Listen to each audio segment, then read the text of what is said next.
बाबा साहब अम्बेडकर ने ब्राह्मणों के विधान को 25 दिसंबर 1927 को दहन करने का काम किया था।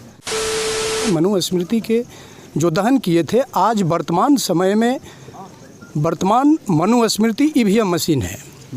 ईवीएम मशीन आज के तारीख में हमारे सारे फंडामेंटल राइट को ख़त्म कर रहा है, वोट राइट को ख़त्म कर रहा है। जो सबसे महत्वपूर्ण अनुच्छेद 13 है, 13वां अनुच्छेद को पढ़ा जाए तो बाबा साहब तो 13 अनुच्छेद में संविधान के तहत मनुस्मृति का दहन पहले ही कर दिए है। जो मनुस्मृति है ये मानवता के लिए सबसे बड़ी खतरा है, क्योंकि यह आदमी को गैर बराबरी का पाठ पढ़ाता है, यह आदमी को नफरत करना सिखाता है और आदमी को आदमी के लायक रहने का अधिकार भी छीन लिया है।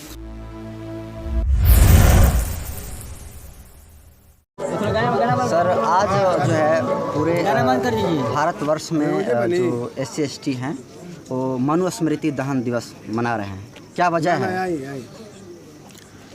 आज पूरे देशव्यापी जो मनुस्मृति दहन दिवस के अवसर पर 25 दिसंबर को, जो आज से 96 साल पहले हमारे संविधान निर्माता बाबा साहब अम्बेडकर ने इस मनु के विधान यानी ब्राह्मणों के विधान को दहन करने का काम किए थे, उसका मूल मकसद बाबा साहब का ऑब्जेक्टिव था कि जो मनु स्मृति के अंदर हमारे जो नैसर्गिक अधिकार, जो फंडामेंटल राइट, जो एक इंसान के लिए जो मौलिक अधिकार होता है, जैसे कान है तो कान का मौलिक अधिकार है सुनना, तो हमारे सुनने पर पाबंदी, जुबान है तो जुबान से हम बोल सकते हैं, मुंह है तो मुंह का अधिकार है बोलना, तो बोलने पर पाबंदी उस मनुस्मृति, आँख का अधिकार है देखना, देखने पर भी पाबंदी मनुस्मृति के अंदर था। यानी उसको प्राकृतिक अधिकार कहेंगे, यानी प्राकृतिक अधिकार पर मनुस्मृति के द्वारा हमारे मूल निवासी बहुजन समाज के ऊपर प्रतिबंध लगाया गया था।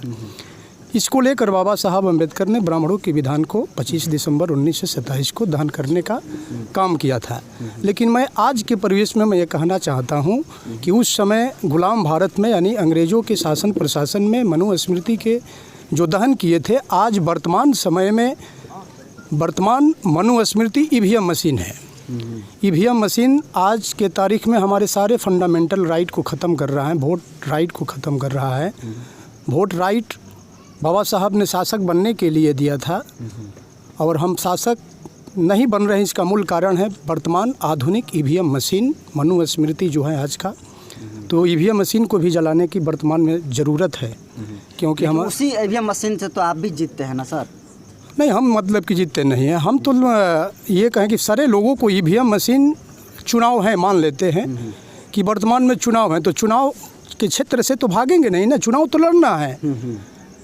चुनाव अवसर है आपके लिए, मौका है, 5 साल पर जो अवसर आता है, जो भी चुनाव विधानसभा, लोकसभा या पंचायती राज व्यवस्था में जो चुनाव है, लेकिन उसके साथ साथ जो उस चुनाव की प्रक्रिया है, ईवीएम जो बैलेट पेपर से नहीं हो रहा है, तो उसकी लड़ाई भी लड़ना है साथ साथ। आज मनुस्मृति दिवस मनुस्मृति दहन दिवस, जी। तो क्या लग रहा है कि मनुस्मृति का जो कुरीतियाँ हैं आज भी समाज में विद्यमान है? मनुस्मृति से ही देश चल रहा है, सेट साइड करके, यानी संविधान को दरकिनार करके बाजू में रखकर भारत में ब्राह्मण मनुस्मृति से देश को चला रहा है। लेकिन बाबा साहब तो पहले ही, जब संविधान में अगर पढ़ा जाए 395 अनुच्छेद का जो संविधान है, और उस संविधान के अंतर्गत जो सबसे महत्वपूर्ण अनुच्छेद 13 है, 13वां अनुच्छेद को पढ़ा जाए तो बाबा साहब तो 13 अनुच्छेद में संविधान के तहत मनुस्मृति का दहन पहले ही कर दिए है। 5000 वर्षों की जो गुलामी बाबा साहब ने एक अनुच्छेद, एक ड्राफ्टिंग में ख़त्म कर दिए है। पढ़ने की ज़रूरत है, सारे लोग मतलब 13 अनुच्छेद के बारे में अवगत भी होंगे। कहते हैं कि संविधान लागू होने के पूर्व भारत में जितनी विधियां हैं, नियम हैं, कानून हैं, कृतियां हैं, उसको संविधान लागू होने से माने होने के दिन से ख़त्म, शून्य घोषित किया जाता है। जो हमारे मौलिक अधिकारों को असंगत करता हो, शून्य करता हो, न्यून करता हो।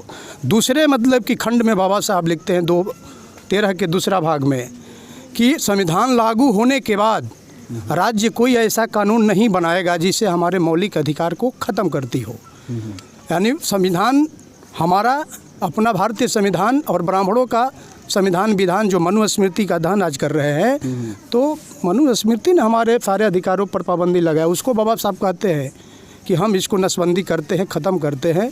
आने वाले भविष्य में भी कोई एक और है, मतलब कि चौथा जो उपखंड है उसका चौथा में है कि संविधान के अंदर जो 368 अनुच्छेद है उसमें संशोधन करने का प्रावधान है। अगर राज्य सरकार चाहे संशोधन करने के लिए तो उस अनुच्छेद के तहत तो संशोधन कर सकता है। लेकिन बाबा साहब मतलब कि लिखे हैं कि 368 का सहारा लेकर राज्य सरकार संशोधन नहीं कर सकता है 13 को। इतना बड़ा मतलब हमारे लिए 13 अनुच्छेद मतलब कि महत्वपूर्ण है।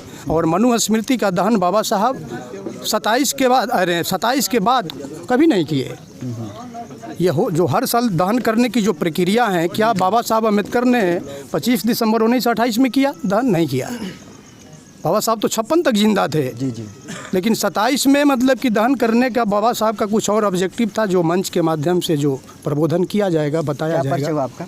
मेरा नाम संतोष कुमार नागवंशी हुआ। मैं भारत मुक्ति मोर्चा का प्रदेश प्रभारी बिहार का हूँ। ये मेरा परिचय हुआ। ठीक है सर।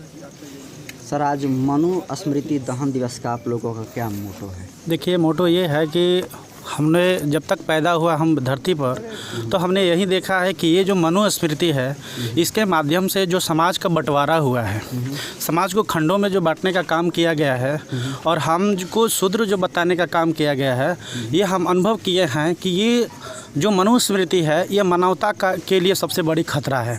क्योंकि यह आदमी को गैर बराबरी का पाठ पढ़ाता है, यह आदमी को नफ़रत करना सिखाता है और आदमी को आदमी के लायक रहने का अधिकार भी छीन लिया है। इसलिए बाबा साहब ने इसको दहन किया था। और इसके आपके चैनल के माध्यम से मैं ये भी संदेश देना चाहता हूँ समाज को कि हम सिर्फ मनुस्मृति को बातों से नहीं बल्कि उसके विचारों से भी ख़त्म करेंगे।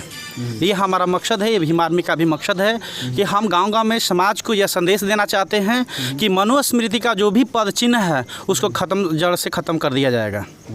यही हम लोग का मोटो है। क्या परिचय आपका? मैं भीम आर्मी जिला महासचिव बक्सर। बहुत बहुत शुक्रिया।